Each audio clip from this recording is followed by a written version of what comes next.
Voilà, nous vous saluons, fidèles téléspectateurs, chers internautes, vous qui nous suivez de partout.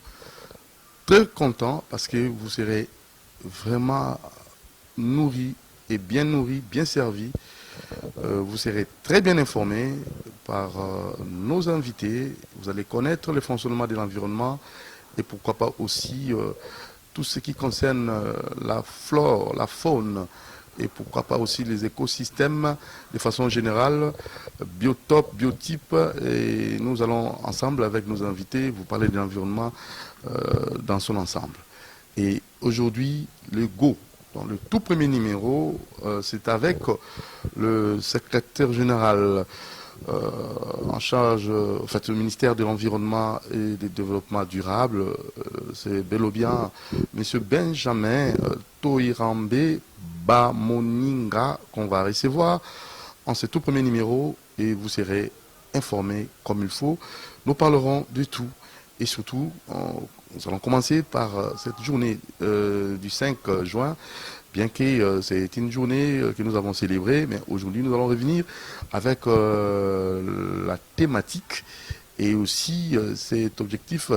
D'abord, la présidente de la République qui avait donné aussi le go, Maman VPM, son Excellence Madame Eve Bazaïba, qui va aussi emboîter les pas et par le canal de son secrétaire général qu'on va aussi en savoir plus, planter 1 milliard d'arbres jusqu'en 2023. Jusqu'en 2023. Donc, on s'est assigné cet objectif. Est-ce qu'on va l'atteindre facilement? Comment faire en sorte que cet objectif puisse connaître comme ça une réussite? Alors, nous saluons notre invité et il va d'abord répondre à nos préoccupations parce que c'est lui le numéro 1, c'est lui qui s'occupe de l'administration. Bien, merci beaucoup, monsieur le journaliste. Je suis heureux de participer dans votre émission qui va aider le public à comprendre qu'est-ce qu'on attend par l'environnement, qu'est-ce qui se passe dans cet environnement, quels sont les problèmes que souffre cet environnement et comment nous sommes engagés à trouver des solutions tant soit peu. Mais pour commencer mon introduction, je tiens à remercier sincèrement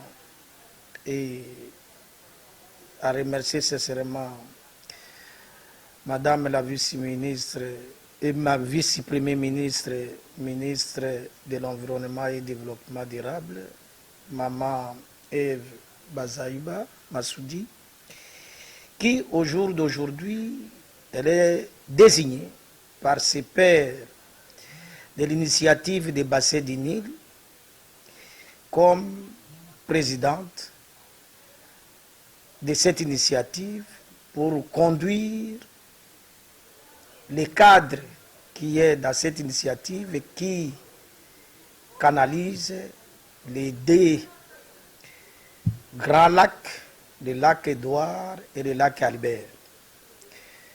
Et pour votre information, cette initiative est gérée par 10 pays. Et aujourd'hui, dans le cadre de cette initiative, la présidente qui va conduire les ministres de ces 10 pays, c'est Madame la VPM Eve Bazaïba, que je salue et je félicite pour sa nomination.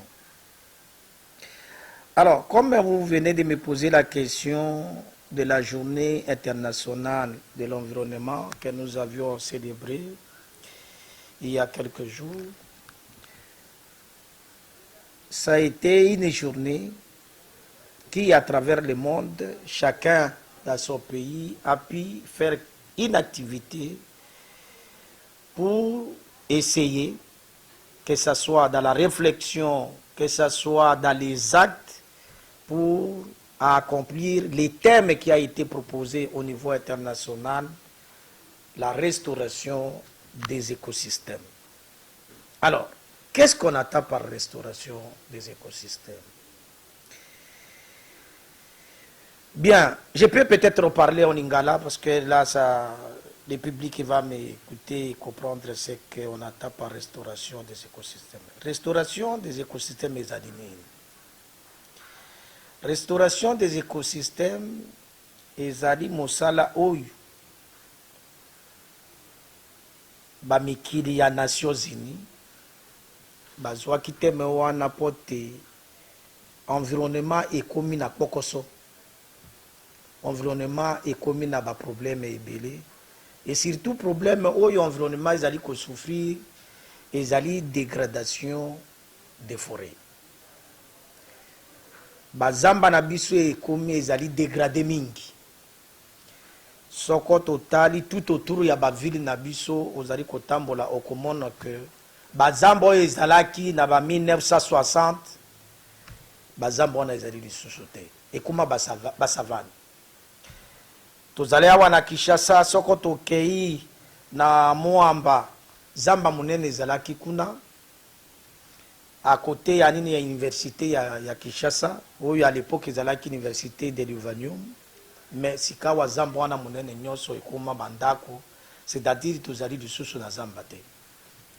Alors conséquence ya dégradation wana ezali ebende biso makambo ebele, makambo soko te banzete ezali te poto zwambula ezala kokuya lokola elongo bani na ndenge ezalaki ezali mbula ezali koya lisusu te. La température est augmentée, c'est-à-dire moye comme makasi. Alors le lor molongo mobimba bayokana ki balobi ezali seulement na mboka na biso Congo te, ezali na mikili nyonso yango wana bataille ekomi munene que tokoka koyeba ko restaurer bazamba na biso, parce que soko te bazamba na biso ezali et ko atténuer ba effet ya changement climatique. Et où tu as le changement climatique yango nani azali responsable du changement climatique?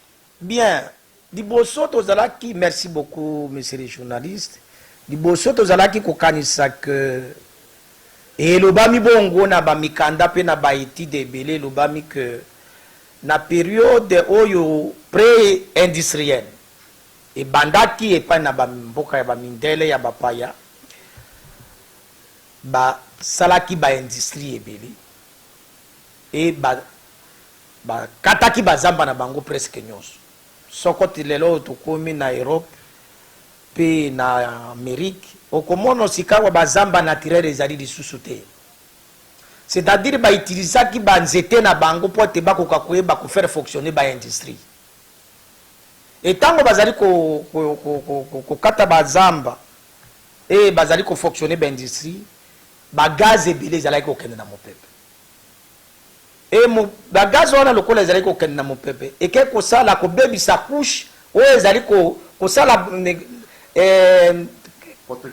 protection na biso par rapport na moi te moye ya directe ezala kozala bare na nini na ko protéger barrière wana be protéger biso na moi sika bandi barrière solaire bandi ko ya directement ko koye pa na biso yango na komona moye komi makasi. Et le fait que bango basalaki makambo wana parce que basalaki yango peut-être tukukolo basalaki yango na kozanga koyeba yango wana tokomi na problème que climat est changé. Et mais responsabilité wana ezali bango moko te au fil du temps, même biso mingi ezali pona bobola na biso tozali na zamba munene, c'est-à-dire soko totali malamu zamba na biso ya RDC ezali ya mibale au niveau ya molongo, après l'Amazonie ezali ya biso et ba étude ebele esalemi ezali kolakisa que zamba oyo ya biso lelo oyo lokola tozali kosola boye ezali ko séquestrer mingi koleka oyo ya Amazonie, c'est-à-dire ekomi na capacité munene ya ko séquestrer. Ça veut dire séquestrer, vous devez comprendre. Ba ezali c'est-à-dire ezali ko capter CO2 ezali kati na mopepe oyo ezali kotambola kobebisa même couche d'ozone oyo ezali kosala oyo ezali ko protéger oyo couche wana ezali ko protéger biso yango wana ezali capter na bazamba. Donc il faut crédit carbone. Non, nano wana crédit carbone tokosolola. Mais wana ezali que CO2 ezali na litomba munene parce que ba plante bazali komi nourrir na yango. Donc ce quand ozali na biloko ezali bato bazali komi nourrir na CO2 yango na ezali kopesa importance munene. Mais banani bazali komi nourrir na CO2 ezali bazamba, ezali nzete, ezali bakasa parce que zamba CO2 ezali na mopepe et ye bakasa na biso o ezali na biso avec l'énervation ya rayon solaire et ye et ça c'est ce qu'on appelle la photosynthèse. Réaction on est pour aider plantes à transformer CO2 wana na mwa ndambuli ya mai à transformer en ekomi sucre et bandi ko sa plante. Donc ekomi ko capter. Alors il faut aller na banzete ebele. Alors na mukili banzete wana na ba pays ebele bakataki. Bien. Ba mindele na côté ba mindele ba pays du nord ba lona ba sala ba plantation ezali malam ba sala ba plantation ebele. Mais oyo ya naturel. Ya munene koleka ezalaki ya Amazonie, ezali ya Amazonie, ezali pe ya biso ya bassin du Congo et surtout ya biso ya RDC. Mais lelo yo oyo ezali na capacité ya makasi. Ya munene po ya ko capter CO2 wana ezali oyo ya biso. Donc biso to komi na importance munene na monde. Parce que tozali na vraiment na libulo ya munene oyo ezali ko sala ke tozali na banzete ebele oyo ezali ko capter CO2 wana. Et yangwana ezali ko aider mokili mobimba. Ezali ko aider pays na biso, ezali ko aider pe mokili mobimba. Na oxygène. Parce que tango ya capter yango a transformer ndambo ekomi bile na ye nzete mais a bwaki pe oxygène na nini pote biso nyonso to ko koyeba ko respirer malamu. Alors omoni photo wana responsabilité wana ekomi ya biso nyonso. Parce que to ko ba lelo tete ezali obele bato bazalaki na ba industrie bele non même biso ndenge tozali ko kata zamba na biso na molongo te ezali malamu te. Il faut to ko koyeba ko gérer zamba na biso na molongo. Pour être zambo wana ezalaka toujours pour être ezalaka ko capter ba CO2 wana. Parce que au moni lelo yo total par exemple au moni na lac nini Tanganyika. Peleye makasi. Pourquoi peleye makasi? Inondation ekombi makasi kuna na lelo bato bazali kozinda ba mboka pe ya lelo ya nini ya lac Tanganyika que ça soit na nini na Burundi que ça soit na Tanzanie que ça soit pas na biso pe les ali makasi pona nini tout simplement parce que moi itango yei température est augmentée kuna na likolo ya monyele kuna ba glaciaire ezalaki e bandi ko fondre et augmenter volume ya nini ya ba océan. Et bah aussi mais wana nyose bandi ko koto na ba luka na biso yango na zeko koma na balaki na biso yango na komono ke ba pelo wana atambu les eko betate mais mai ezali ko tombwa toujours pe les ali ko salema toujours. Mais tango moi mon parenthèse to kanga tango nzamba sala ki mokili est-ce que équilibre ezalaki to ezalaki te nani ko bebisa équilibre wana bien nzambe tango asalaki mokili omoni nzambe azalaki na maele mingi. Omoni tango ya salaki mokili ezalaki na équilibre. Yango na me asalaki mokili wana pona nani? Asalaki yango pona moto. Yango na moni mokili esalemi liboso ke mutu. Mais nzambe tango aye ko sala biloko wana nyonso alobi omoni mokili na saleli bino ezali malamu. Moto pe alobaka alobi mokili ezali malamu. Alobi ngai na pesi bino. Mais bo gérer yango malamu. Mais au moins makambo biso to sala to banda ko sala yango ya mabe banda ko Adam na Eve. Moi mutu makasi na biso wana oyo to lingi ko to sa mibe kote. E banda ke serema na koko na biso Adam na Eve te. Mutu makasi wana. Ko zanga ko to sa mibe. Ba pesi yo consigne poto sala boye yo banda ko sala loko mususu. Jango les na ba conséquences. Mibe ko nyonso e sale mike oyo nzambe asalaki biso to zali ko to sa yango te. Yango na zali ko bendela biso ba problème. Donc parenthèse oyo fungolaki yango wana équilibre ezalaki makambo nyonso mibeko ezalaki nzambe alobeli Adam ne balobi na pesi bino mokili boko ka koyeba ko gérer yango malamu mais biso ni mutu mangbongi même ata mibeko na biso tala teke oyo ezali ko sali même ata wana Kinshasa ba érosion ezali partout bato bazali ko tonga likolo na ba rivière.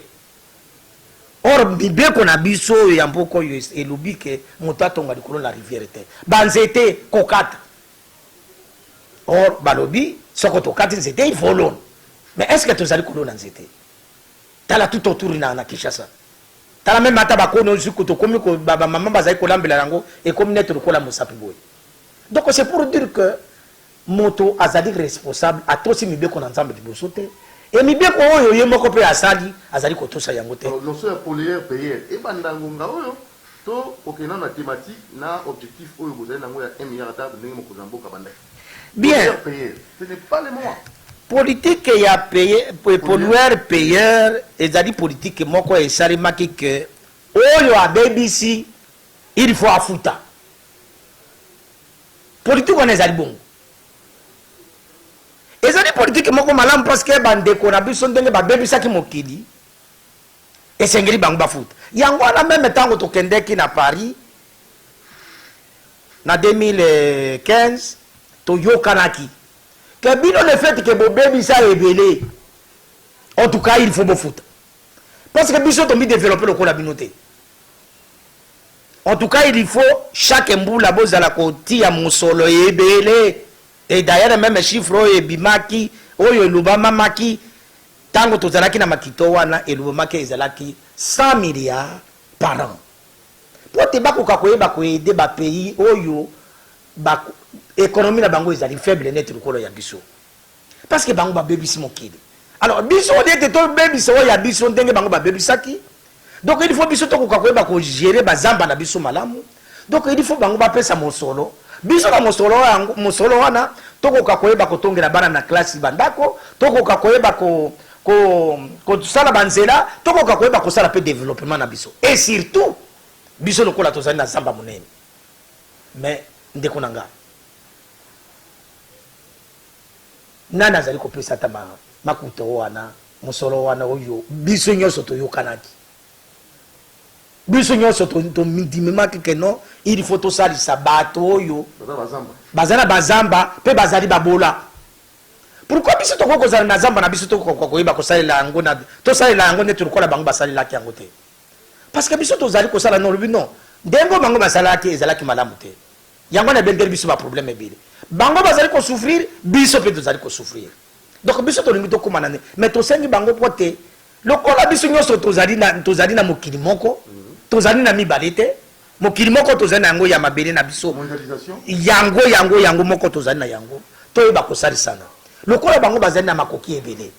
Pourquoi bako ya kosalisa biso te pote biso pe économie na biso ekoka koyeba kotombwama tala lelo oyo même ata budget na biso ezali combien budget moko moke ekoyede biso ndenge ni pote tokoka kotonga nzela mokozi na biso na mboka azali koluka mbongo pote asala d'ailleurs par exemple torsion oyo ezali mbujima enakananga akoka koyeba kosala nzela par exemple kuna esika zamba munene na Équateur kuna banzela ezali te moto azikongai kolongwa na Kinshasa waleki vena nzela ya Équateur bote aleki bambandaka baboende banini balisala akomi Kisangani lelo akokosala parce que nzela ezali te mais akosala parce que nyoso na zamba ezali wala crédit carbone. mais sikawa ozali kotuna mutuno ozali kotuna tango nyoso mutuno na ya crédit carbone. Bon, crédit carbone wana euti na bazamba na biso. On comprend. Et loko tozali ko benda moi c'était moke que zamba na biso ezali ko séquestrer carbone ebele. C'est-à-dire tozali na ba crédit ebele. Yangwana tozali ko senga et d'ailleurs même maman VPM Eve Bazaiba azali koloba mingi keto il faut une compensation par rapport na ndenge tozali ko battre la zamba na biso.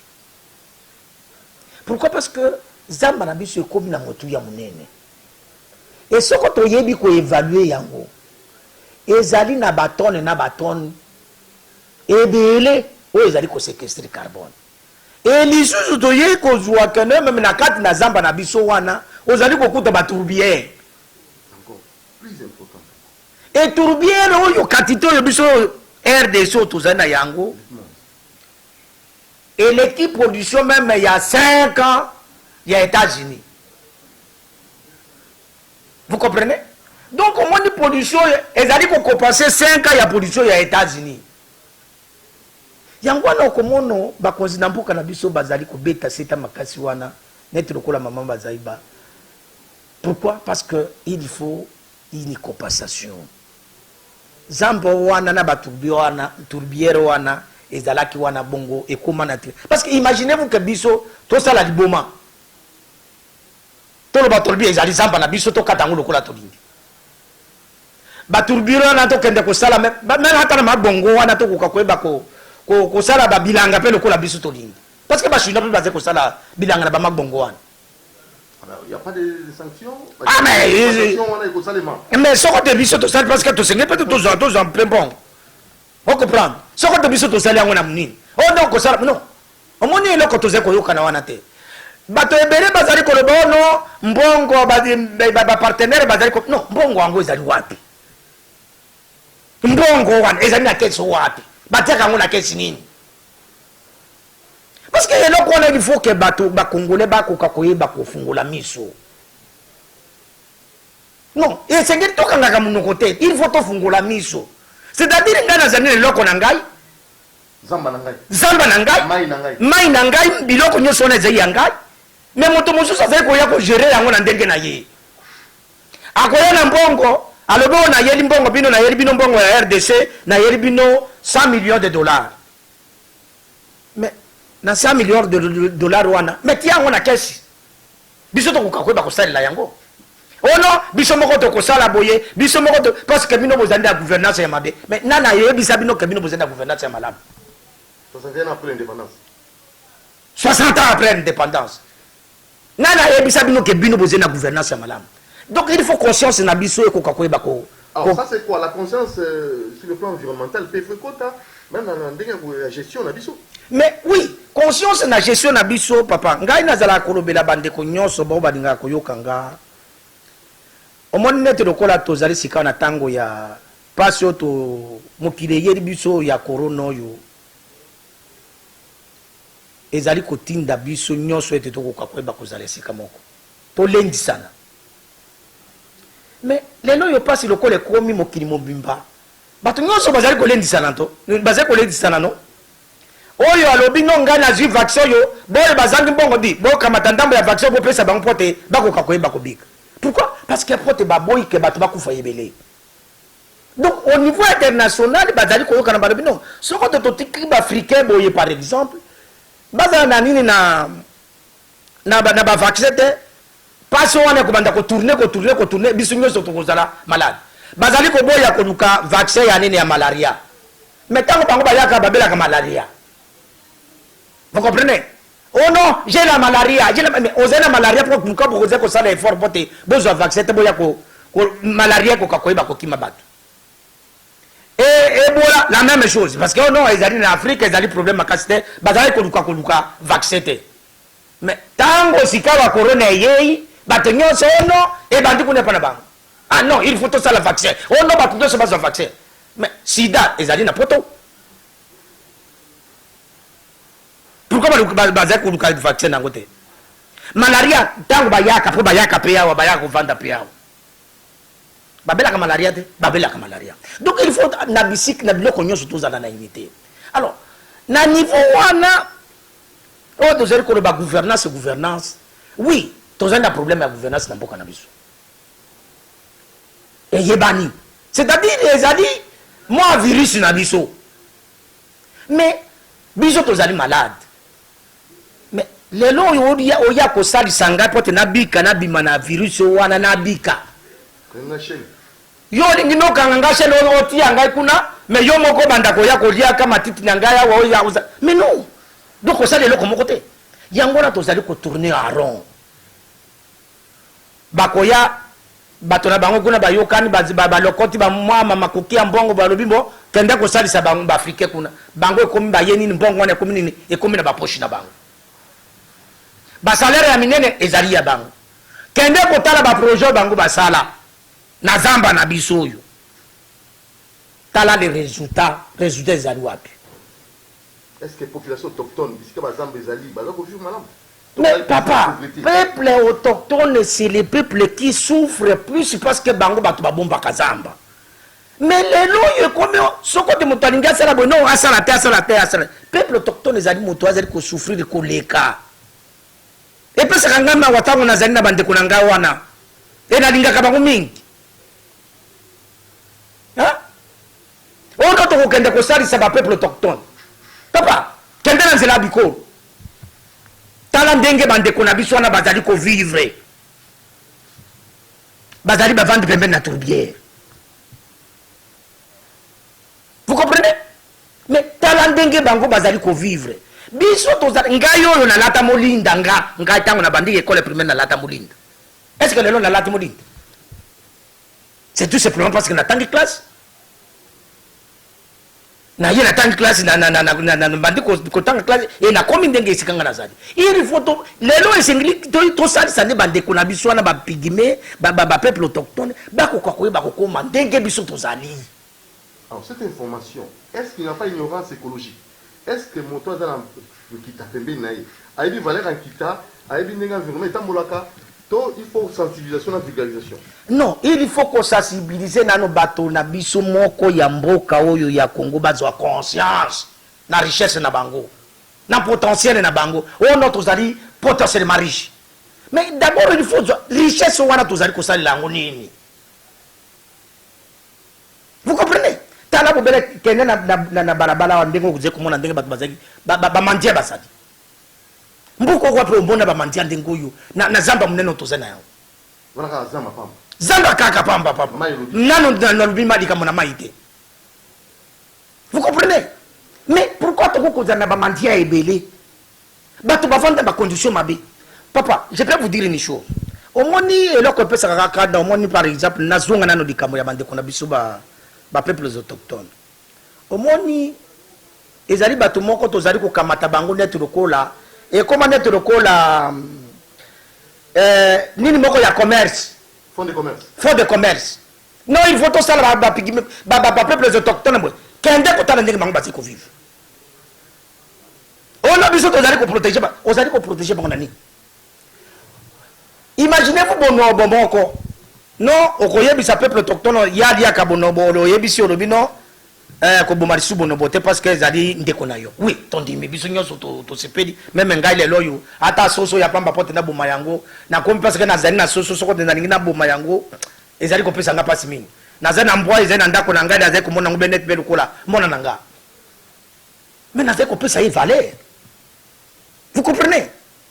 Mais oh ya biso na ba peuple autochtone. Comment mettre la faute de commerce na bango? Imaginez-vous que ce côté de bonobo moko ezali na $100 pour te battre la yango. Na habite ce peuple autochtone o ya vandi wana azali ko battre la bonobo wana azali ata na 1000 francs. Azali même ata na $10. Au moins il y a injustice wana parce que bato ebele bazali ko yoka pas bazali ko lubango te. Ezali ba injustice ezali ko sadi manabisu na mboko oyo. Vous comprenez? Ezali ko pesa passe. Alors comment? Au moins quelque part de kodimbisanga muke. Au moins eloko biso ezali koloba. Bon, na kotanga peut-être mokonzi moko na biso azaki na mboko alobi qui est de qui? Yo lobe on aye ko battre na bonobo.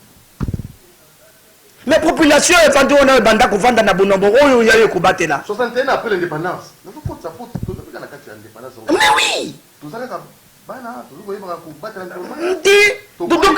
Non, c'est-à-dire Batubaya toujours. Et Bazali ko biso na banani na bandeko na biso moko. Na biso moko tozana kati, tozali ko contribuer na ko bubo wana. Complicité.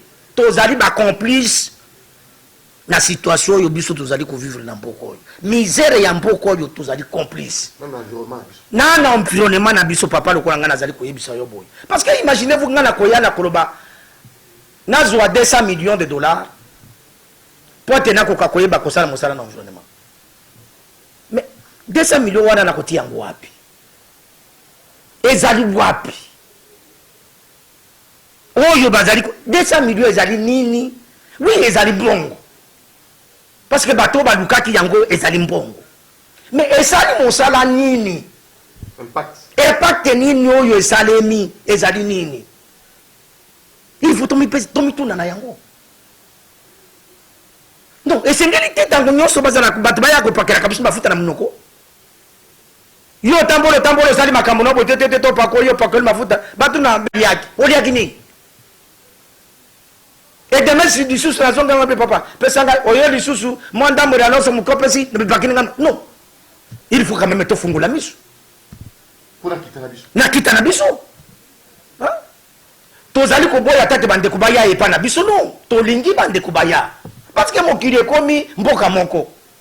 Mais il faut tous quand même un souci. Moi éthique ezala na biso, moi moral ezala na biso que tango nazali ko sala boye. Ngala nazali ko kamata mbongo bele na tina poche. Ngala vandi na sika malamu nazali ko lia nazali ko tonda. Nazali ko lata chemise na lati veste. Mais ndeko ya pigme. Mwana na bana nga bazali ko tanga classe, bana ya pigme bazali ko tanga classe té. Est-ce que ça les saigne? Donc il faut battre le la condition wana. Non, il faut quoi? Il faut réhabilitation.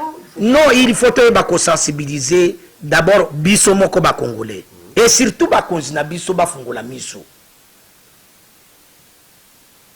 Sokote moi mon bande ko bayena moi mon solo pote baya ko sali sabiso. Pourquoi ba ko canaliser angote na ba keso ezali ya biso? En tout cas, moi aussi tango, là il tombe. Aussi le tango, mais par rapport avec le timing aussi, tu vois que restauration écosystème, et ça fait partie. Oui. Tolobaki kolona nzete kolona ko battre l'environnement c'est comme battre le moko protéger l'environnement c'est se protéger soi-même siko na ndengeni lolenge kani moto ay bango bon en tout cas na touti koloba makambo ebele mais likambo ya ko protéger environnement ezali koyeba komi batela yo moko na lobela ka batu bande ko ebele que mon environnement azali na passeport te. Environnement n'a pas supporté. Au moni ngana koko environnement ndeke akoko akotikao. Aye alala kiao. Nana pesa ke passeport. Lobi ake kolala na Brazzaville na Congo Brazzaville. Nana ko pesa passeport. Ndele ake ya komi na Gabon. Bandeke mususu longwa ka obwe kete Brésil, Hirondelle. Et longo ina fac de sciences na nini na Kisangani et kaite bazwango ba technique salema pote ba ko kakoeba ko tia pote ba bandenge bazali kotambola ezali ko mono no tena wapi na Brésil azali kotambola na zena passeport te. C'est pour dire que environnement ezali na frontière te. On comprend. Donc elingi koloba ke biso to sengeli to e ba ko batela environnement. Les lois, il y a pas de problème, il y a yango, il température ezali toujours commande. Pour te toko kakoye ba ko sa température wana il faut to lonanzete. Nana c'est lonanzete. Mutu nyos. Et yango wana okomona mokonzi na biso ya ekolo président Félix Antoine Tshisekedi azwa kilikanisimo ko ya malamu. Oyo ke biso toko kakoye ba kolona 1 milliard d'arbres d'ici 2023. Pourquoi? Parce que ce côté Toloni 1 milliard d'arbres, Toloni de colonne à peu près étendu il y a 3 millions d'hectares Yazam. Vous comprenez? Au moins étendu mon nom. Or, tu m'as engagé qui? Nélanga. Ah, après tomber le langa. Bon, ah ouais, tomber le langa, mais est-ce que c'est une mais bientôt. Défi. Défi, non, on a dit défi. Le problème est que tous les pays n'ont pas ébélé. Au moins, tu as ça là, forage, et si on est canalisé, et à tout moment. Donc, non, le problème est qu'il faut tous avoir conscience. Et tous avoir courage à Moussala. Tous un problème dans la résidence des oies. Mais au moins, quelque part, il y a forage. Donc, c'est pour dire que même un Nabilanga, s'adapter. Il faut s'adapter. Alors, le ministre Aloni, le Maloni. D'abord, nano mokonzi na mboka ye moko. Non, diboso na no mokonzi ye moko alona ki baoba diboso na ndako na ye kuna na mongali yema. Ye moko apesi exemple. Donc c'est pour dire que Zeni Kamboyali s'est quitté. 1 milliard d'arbres. Vous comprenez? Donc, Moutounions, yangwana même maman Bazaï Batangwaye, a kanisa le biome. Non, bisous, il faut plutôt continuer à dire Cambouane. Yangwana les 5 et les 6. bato baloni banzete bisika nyonso oyo esengelaki balona asali abeti wapi abeti mololo makasi meme bana et surtout bana na baetelo baloni banzete. Il faut continuer. Il faut continuer pour te tolo na nzete parce que soko te tolo nzete ezali na mutu ya munene oyo ko aider mboka na biso na ndenge nini ya liboso nzete oyo biso tokolona ezali d'abord ekomeli biso ekoka kweba ko capter CO2 ozena na mopepe ozali na atmosphère ya liboso mais banzete wana ezali na lotomba munene oyo ezali na ba fruit toko transformer yango toko mema banzete wana na ce qu'on appelle l'économie circulaire. Elingi koloba nini? Omoni toloni ba manga, toloni ba savoka, toloni banzete o yambuma. Mais to bandi ko transformer yango. Donc bato ekomi ko aider bato ba ko kakoyeba ko améliorer condition ya vie na bango. Kolia kosala bakiti kosala bakisi banzete ya kisi tala netu lokola nzete moko ezali awa bakomi kolona yango mingi parce que ezali nzete ya kisi. Vous comprenez? Donc c'est pour dire que au moins même ata ba manga oyo ba mangi oyo mais ezali kisi ba posona yango na mono banzete nyonso ya manga mono ko nyonso ba lulongo ba pose basala kanango ni parce que ezali na mutuya mosusu nzete balona même au moins na boulevard ya Lumumba ezali ya nzete ya mbinzo. Donc c'est pour dire que lobby tokobanda kosala nini tokobanda mbinzo tobanda kozwa mbinzo na banzete wana. Donc ezali ko aider même population pour te améliorer conditions de vie na bango. En tout cas CG Benjamin Toyirambe ba moni nga to komi presque na suka na ngaki adresse yo esali osalango na la population nyonso ba catégorie sa population pona kosukisa penza na o etali itomba ya journée internationale environnement pe mokano oyo ya kolona nzete pe nini oyo population ekotika nango pona kita oyo tozali nango asa na ndenge nini base comporter ndenge nini vis-à-vis na oyo tozali nango comme kita. Bien, merci beaucoup pour ya kosilisa nazali kopesa bino merci mingi nazali kosenga selema na population na biso.